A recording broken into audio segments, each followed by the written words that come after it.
औज़ुबिल्लाहिमिनश्शैतानिर्रजीम। बिस्मिल्लाहिर्रहमानिर्रहीम। अल्हम्दुलिल्लाहि रब्बिल आलमीन।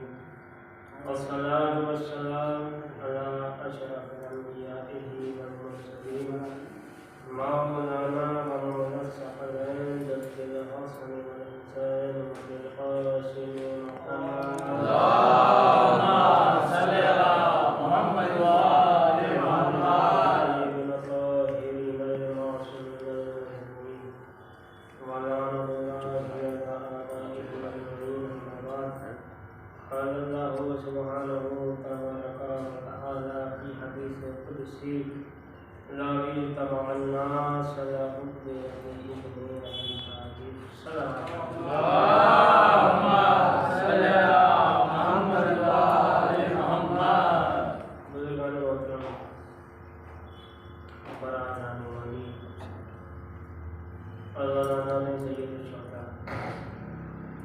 क्योंकि आज की मजलिस बानवाने शहादत इमाम मूसा अलैहिस्सलाम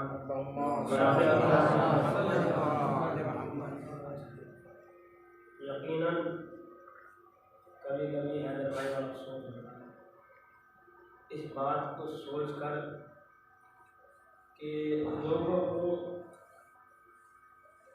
अपने अब्बा की बरसी और अपने बेटे का जन्मदिन याद रहता है,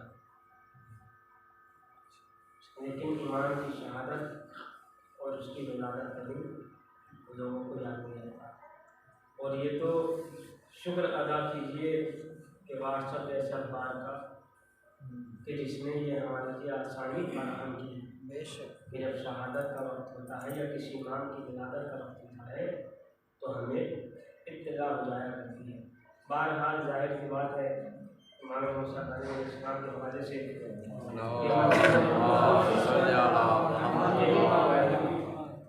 कि जितनी देर भी आपका जन्म हो ईमान ये के हवाले से गुफ्तगू की जाए तो बड़ा सख्त होता है मौजू पर किताब करना, इसलिए कि चरवा करना बड़ा आसान है, किताब पढ़ के पढ़ना मजमे में बड़ा मुश्किल हो जाता है। एक हदीस जिसे हदीस कुदसी कहा जाता है, बड़ी मशहूर हदीस है, आपने सुनी होगी। अगर सारी दुनिया अली की मोहब्बत में जमा हो जाती तो खुदा जहन्नम को ना। इस हदीस के ज़रिए से मैं इमाम मूसा तक पहुँचना चाहता हूँ। इंशाअल्लाह आधे घंटे में या 35 मिनट में ये बात तमाम करूँ, क्योंकि मैं जानता हूँ मसरूफियत एक अहम हिस्सा बनी हुई है इंसान की ज़िंदगी का। अगर कोई इंसान घर पे भी है तो मैं उसे ये नहीं कह सकता कि वो फ्री है। घर पर है तो घर के 50 काम उसके पीछे लगे हुए हैं। तो लिहाजा बहुत कम वक्त में मैं अपनी बात को तमाम कर दूँगा। सारी दुनिया की मोहब्बत में जमा हो जाती तो खुदा जहन्नम को ना। ये हदीस उस वक्त हमारे दरमियान पहुँची कि जब पैगम्बर अकरम ज़ाहिर बात है मेराज करीब है, कल शब लग जाएगी और 27 को शब मेराज। जब रसूल मेराज पर पहुँचे तो रसूल ने वहाँ इस हदीस को लिखे हुए देखा कि अगर सारी दुनिया अली की मोहब्बत में जमा हो जाती तो खुदा जहन्नम को ना बनाए।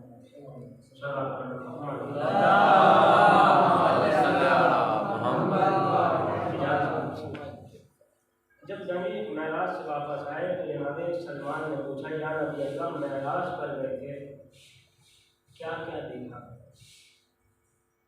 अब जाहिर सी बात है ये भी एक झगड़ा है कि नबी को जो मेराज हुई है वो जिस्मानी हुई है या रूहानी हुई है।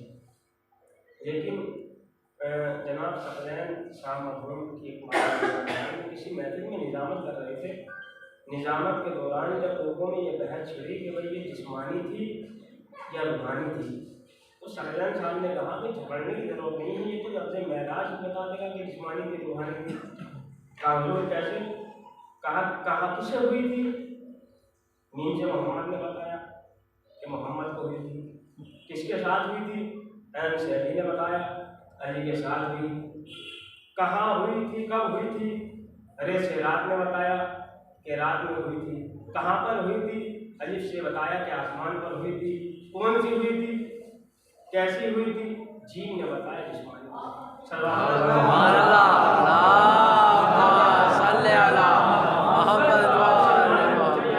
मेराज पर गए थे, जरा बताइए तो सही क्या क्या देखा? तो नबी ने फरमाया सलमान 18,000 बातों इन्यास की बातें हैं, मैं क्या क्या बयान करूँ? सलमान ने कहा या नबी जी एक तो बयान कीजिए, एक तो बताइए। तो सलमान से नबी ने कहा ठीक है बताता हूँ, मगर बात अलग, जो मैं तुझे बताऊंगा वो तू किसी से जिक्र नहीं करेगा, कहीं नहीं बताएगा।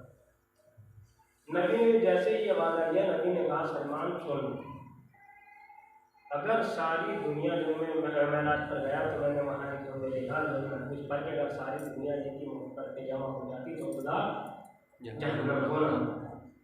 ये कहकर नबी चले गए। अब जनाब सलमान परेशान है क्योंकि इतनी बड़ी फजीलत मेरे मौला की, नबी से वादा कर चुका हूँ कि किसी से जिक्र नहीं करना। ये सोचते सोचते सलमान एक शहरा में पहुँचे। जब शहरा में पहुँचे तो क्या देखा कि गंजा कुआं है। कुएं की मुंडेर में बैठने के बाद कुएं में मुंह डाला और डालने के बाद कुएं से ये बात जिक्र का फरमा दी, अगर सारी दुनिया की मोहब्बत में जमा हो जाती तो खुदा जहन्नम को न बनाता। ये कहकर जनाब सलमान वापस आए। जब वापस आए तो रिवायत ये कहती है कि दरख्त वहाँ होगा, दरख्त के पत्ते आए। अगर सारी दुनिया की मोहब्बत पे जमा हो जाती तो खुदा जहन्नम को न बनाता। अब एक आंधी आई, एक तूफान आया, और जब तूफान आया तो पत्ते टूटे, और टूटने के बाद मदीने के हर घर में जाकर गिर गए। अब जब सुबह को लोग नमाज पढ़ने के लिए उठे तो क्या देखा, सामने अली की फजीलत पड़ी हुई थी। लोगों ने बच्चों को उठाया, उठाने के बाद क्या देखा, अगर सारी दुनिया अली की मोहब्बत पे जमा हो जाती तो खुदा जहन्नम को न बनाता। ये तमाम इकट्ठे होने के बाद आए नबी के पास आने के बाद कहा या नबी ये क्या है, अगर सारी दुनिया अली की मोहब्बत पे जमा हो जाती तो खुदा जहन्नम को न बनाता। नबी ने मुस्कुरा के कहा जरा सलमान को बुलाओ। क्या कह रहा हूँ मैं? सलमान को बुलाया गया और जनाब सलमान से नबी ने कहा है सलमान, जब तुम्हारा मेरा मुआहदा हो चुका था, ये बात किसी को नहीं बतानी है तो तुमने किससे जाकर कह दी? सलमान मुस्कुराए, मुस्कुराने के बाद कहा या नबी अल्लाह, किसी को ना बताने की बात थी, कहीं ना बताने की बात नहीं थी। क्या कह रहा हूँ? किसी को ना बताने की बात थी नहीं थी, किसी को बताने ना बताने की बात थी, कहीं ना बताने की बात नहीं थी। कहा किससे का हुजूर, मैं तो एक अंधे कुएं के पास गया, मैंने उससे जाके कह दिया अगर सारी दुनिया की मोहब्बत में जमा हो जाती तो खुदा जहन्नम को न बनाता। सलमान कहता है या नबी अल्लाह, खुद ही सोचिए मेरी गलती क्या है कि जब एक अंधे कुएं से अली के फजाइल बर्दाश्त न हुए।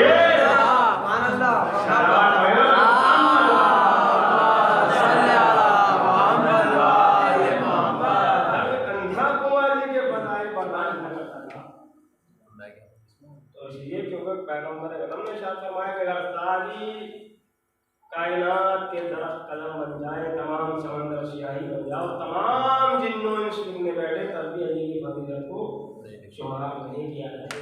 इसलिए जब कुरान में आया तो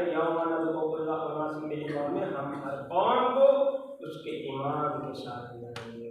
तो लिहाजा अब दुनिया हमें ये न कहे कि साहब ये जहन्नम में जाएंगे, जहन्नम में जाएंगे, जहन्नम में जाए, कोई बात नहीं, मगर याद रखिएगा हम पूरी कायनात को रात का मातम करके यही बताते हैं कि हमें जहन्नम की आग से ना डराओ, इसलिए कि जब हमें दुनिया की आग नुकसान नहीं पहुंचा सकती तो जहन्नम की आग क्या नुकसान पहुंचाएगी। तो लिहाजा इमाम का इंतखाब सोच समझ के कीजिए और याद रखिए खुदा का शुक्र है कि हम जिन इमामों को मानते हैं ये हमें जन्नत तक लेकर नहीं जाएंगे बल्कि जन्नत बांटने वाले ही यही बेशक।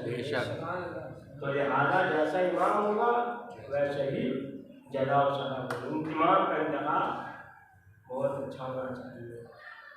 इसलिए खुदा का शुक्र अदा कीजिए परवरदिगार ने आपको 12 ऐसे इमाम जिसमें से आज हमारे और आपके साथ इमाम मूसा काज़िम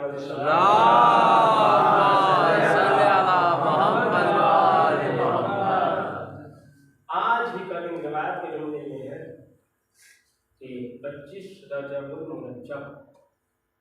183 हिजरी 12 से जुमा, आज ही का दिन जुमे ही का दिन था कि जिस वक्त इमाम की शहादत वाक़ है। आपकी विलादत 7 सफर मुतफ़र 128 हिजरी आपकी विलादत है। इसलिए कि ज़ाहिरी तौर पर हम मौलाए कायनात या इमाम हसन या इमाम हुसैन की तारीख से बखूबी वाकिफ़ और जानते हैं, क्योंकि इसलिए कि अक्सर मजालिसों में इनका जिक्र और तज़किरा किया जाता है। लेकिन आज का हालात और माहौल ये है कि अगर किसी मौलवी का आप इंतखाब कीजिए तो बहुत कम ऐसे मौलवी हज़रात हैं, उनको मेरे सामने तशरीफ़ फरमा है मालिक ने कहा कि जो मौजूद मजलिस पढ़ने के आदि हुए हैं। ये एक हकीकत है जिससे कोई इनकार नहीं किया जा सकता। लेकिन मैं बात आपको कहूँ कि जब नबी मेराज पर गए तो नबी ने कौन को देखा कि जिनके लबों को काटा जा रहा था, दोबारा को दुरुस्त किया जा रहा था। जिब्राइल से पैगंबर ने पूछा, ए जिब्राइल ये कौन है? कहा हुजूर ये आपकी उम्मत के उलमा हैं। ये वो उलमा हैं कि जो गैर जिम्मेदाराना बयान देकर मुंबर से चले जाते थे और उन्हें पता ही नहीं होता था कि क्या बयान कर रहे हैं। तो लिहाजा जितनी भी हम की जिम्मेदारी ये भी है कि मजलिस मुनासिबत से हो तो कुछ पहलू उसी इमाम के हवाले से बयान किए। सुभान अल्लाह, सुभान अल्लाह। और यही एक तारीख की हकीकत है। आप इमाम मूसा अलैहिस्सलाम आपका इलाका बाबुल हवाई भी है, और सिर्फ आप ही नहीं, इमाम रज़ा अलैहिस्सलाम के लिए बाबुल हवाई का बयान करवाया। उसके अलावा मौला अब्बास आपको भी बाबुल हवाई कहा जाता, और जनाबे अल-असग़र आपको भी बाबुल हवाई कहा जाता। और एक रिवायत में मैंने पढ़ा है कि जनाब मुस्लिम के लिए भी बाबुल हवाई जनाब मुस्लिम को भी कहा जाता। आपकी वालिदा हमीदा खातून आपकी वालिदा का नाम है, जिनके लिए 5 इमाम बिल्कुल शादी मजलिस होगी, जिनके लिए 5 इमाम इमाम मोहम्मद बाक़िर दुनिया में हमीदा है, आखिरत में महमूदा। आपके वालिद छठे इमाम इमाम जाफर सादिक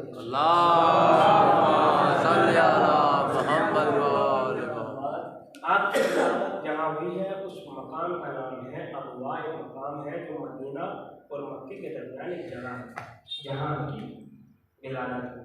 मैंने कहा बाबुल हवाई आपको कहा जाता है, और उस दौर में लोग आपके वसीले से मुरादें हासिल किया करते थे। लेकिन जब आपकी शहादत हुई तो लोग आपके रोज़े से अपनी मुरादों को हासिल किया करते थे।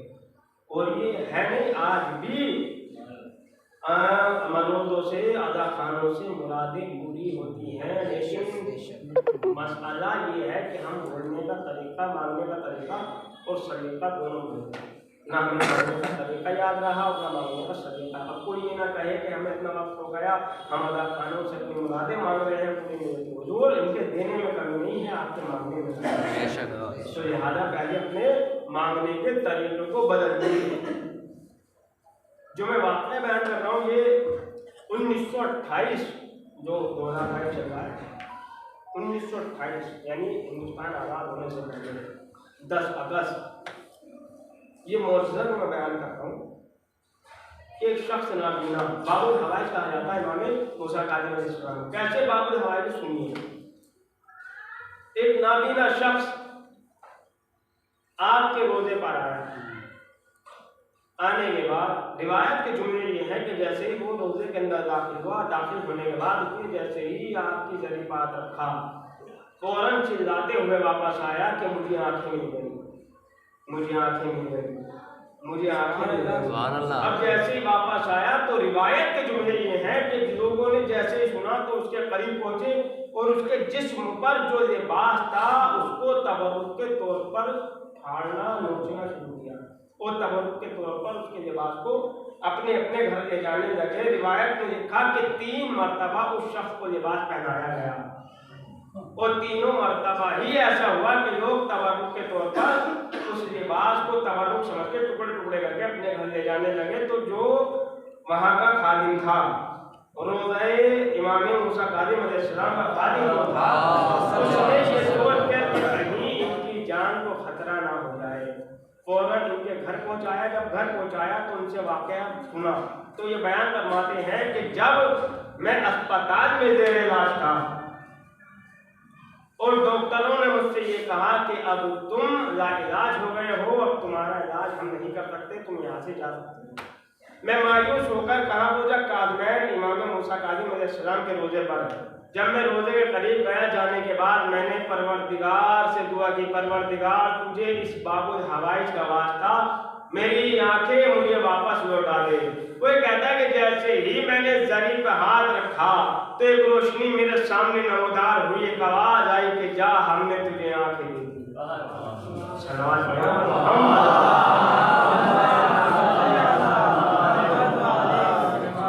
लिहाजा बाबुल हवाइज इमाम मूसा काज़िम आज भी है, लेकिन कमी किसकी है? हमारी।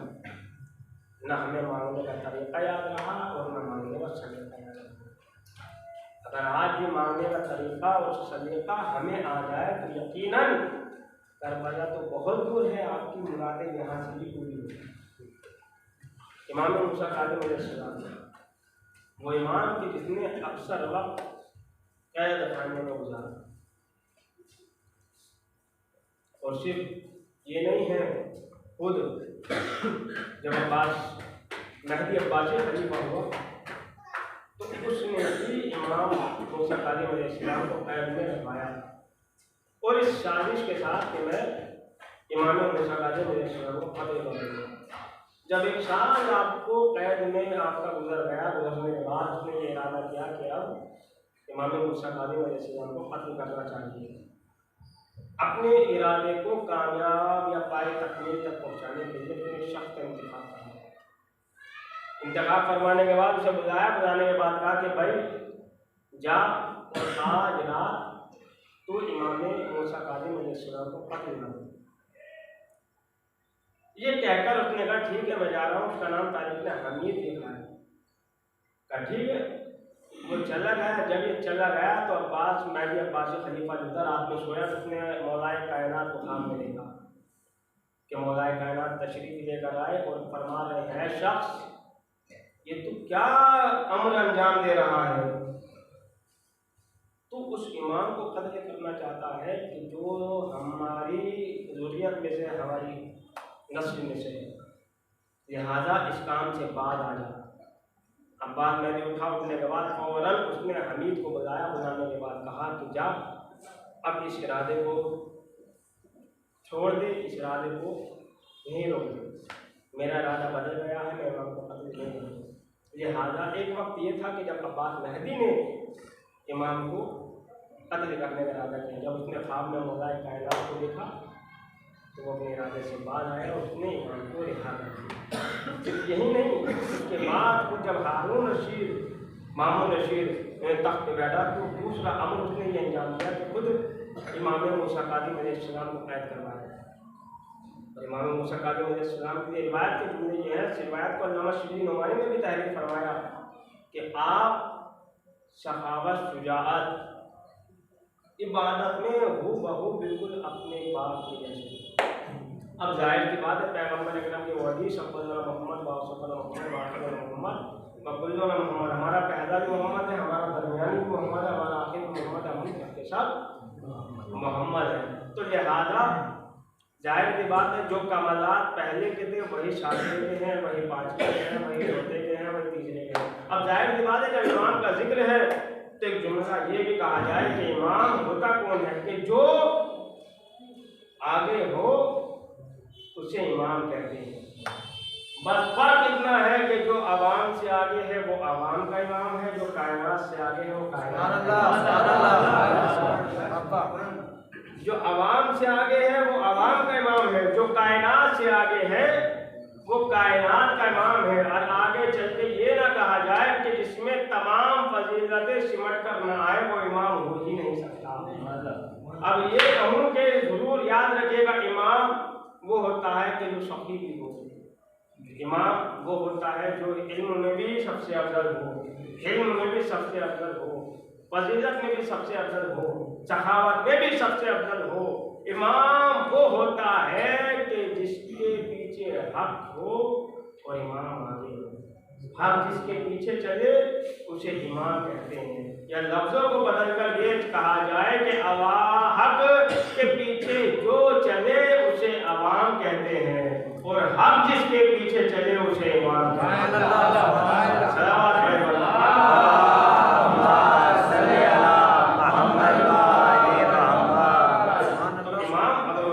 जब बात आ गई है तो ये बात याद कर दूं कि जब इमाम काबा पाकिस्तान पहुंचे तो लोग एयरपोर्ट पे इस्तकबाल करने के लिए आए, हार फूल मालाएं जो शक्ति थी वो पहना दी और कोई हाथ चूम रहा था, कोई आवाज का बोसा ले रहा था, कोई पेशानी चूम रहा था। हमने भी आलम तसव्वुर में पूछा, मियाँ ये क्या बात है, एक आम इंसान, अरे आप इतने जोशो खरोश के साथ कोई लिबास चूम रहा है, कोई पेशानी चूम रहा है, कोई हाथों का बोसा ले रहा है, तो साहब मुझसे कहने लगे मौलाना आपको पता नहीं है ये इमाम काबा है, ये काबे में नमाज पढ़ाते हैं, इसलिए इनका ये एहतराम किया जा रहा है। मैंने कहा अच्छा कितने बड़े बेवकूफ हैं आप, अरे जो काबे में नमाज पढ़ाए उसका तो एहतराम करते हो और जो काबे के अंदर पैदा हो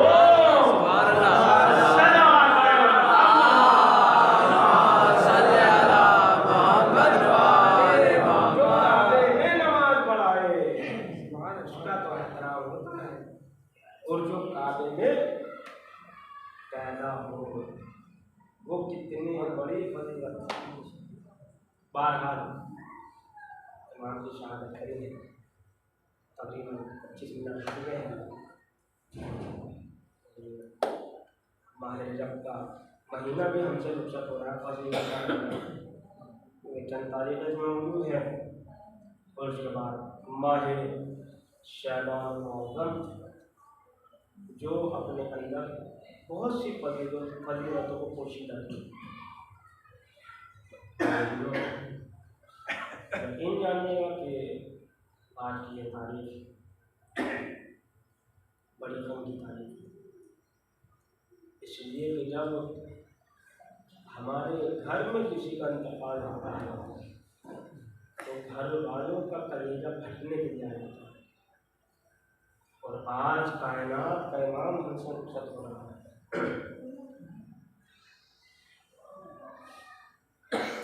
यकीनन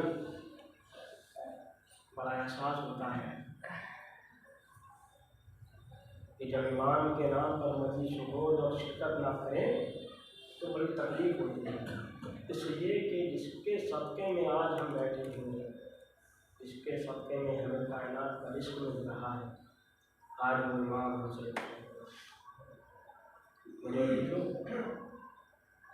हारून रशीद मामून रशीद ने जब इमाम को कैद किया तो रिवायत के जुमले ये है कि ईसा बिन जाफर जो वाज़ी बसरा था उसको मामून ने खत लिखा और लिखने के बाद कहा कि तू इमाम मूसा काज़िम अलैहिस्सलाम को खत लिख करके मुझे खुश कर। उसने खत लिखा, इसने खत को पढ़ा, पढ़ने के बाद जो उसके हमदर्द थे उससे मशवरा किया, मशवरा करने के बाद कहा ये बताओ करना क्या है। लोगों ने मशवरा दिया, मशवरा देने के बाद उसने मामून को खत लिखा। लिखने के बाद एक जुमला सबसे पहले ने लिखा कि ये बता इतना वक्त मेरे इमाम को मेरे साथ कैद में रहते हो गया, लेकिन मैंने कोई गुनाह इनमें नहीं पाया। सारी सारी रात इबादत में बसर किया करते हैं, दिन में रोज़ा रखा करते हैं। मैं उस इमाम को कैसे कत्ल कर दूँ कि जो हर वक्त अपनी उम्मत के लिए दुआएं खैर किया करता है। याद रख, मैं इमाम मूसा काज़िम को कत्ल करके अपने आखिरत को तबाह करना चाहता। उसने यह खत लिखा, मामून ने खत को पढ़ा। खत को पढ़ने के बाद जब उसने ईसा बिन जाफर के हयात को देखा, देखने के बाद फ़ौरन इसने संदी शख्स इमाम का इसका रिवायत में जिक्र किया है, उससे कहा कि तू जा और जाकर इमाम को कत्ल कर दे। रिवायत के जुमले ये हैं कि इस मलाऊन ने खाना, अंगूर या खुरमे, ये तीनों रिवायतें मौजूद हैं, इसमें जहर मिलाकर इमाम को दे दिया। 3 रोज़ तक इमाम जिंदा रहे और 3 दिन के बाद इमाम मेरी अभी को सुनेंगे। बड़ा अजीब रिवायत तारीख ने लिखी। रिवायत ये कहती है कि जब इमाम को जहर दिया गया तो इमाम ने फरमाया कि आज पहला दिन जहर देने का है, आज मेरा रंग जर्द हो जाएगा और जब तीसरा दिन आ जाएगा मेरा रंग सियाह हो जाएगा और मैं दुनिया से चला जाऊंगा।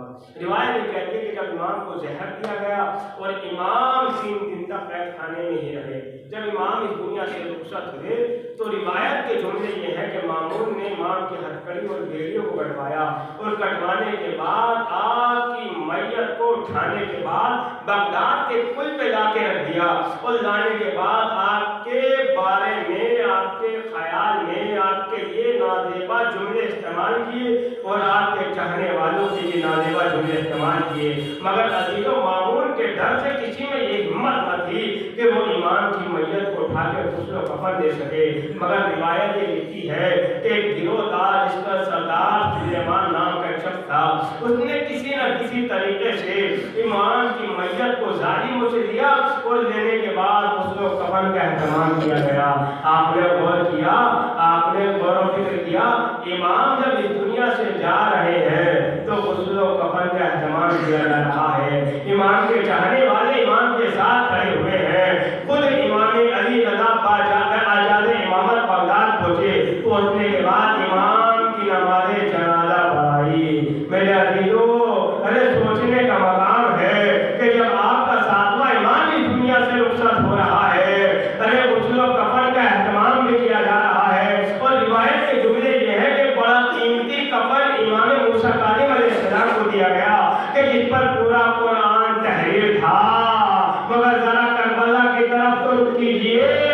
अरे एक बेटा इतना मजबूर है कि हाथों में हथकड़ियां हैं, पैरों में बेड़ियां हैं, मगर अपने बाप को गुस्ल कफन नहीं दे सकता। अरे एक बहन भी है जो फरियाद कर रही है, भैया अगर मेरी चादर न छिनती तो मैं अपनी चादर का कफन तुम्हें दे देती। रिवायत के जुमले ये है कि इमाम अली रज़ा ने अरे नमाज़ जनाजा को पढ़ाया और पढ़ाने के बाद आपके जनाजे को काज़मैन में दफन किया गया। मैं कहूँगा मौला, अरे कुछ नसीब है आप कि जब इस दुनिया से रुखसत हुए, अरे गुस्ल कफन का एहतमाम भी किया गया, कीमती से कीमती कफन भी दिया गया, अरे नमाज़ जनाजा भी हुई। अरे जरा करबला के मैदान में आकर देखिए, आपके जद्दे बुजुर्गवार 3 दिन के भूखे प्यासे बेगोरों कफन करबला की जमीन पर पड़े हुए हैं, मगर न कोई गुस्ल देने वाला है, न कोई कफन देने वाला है।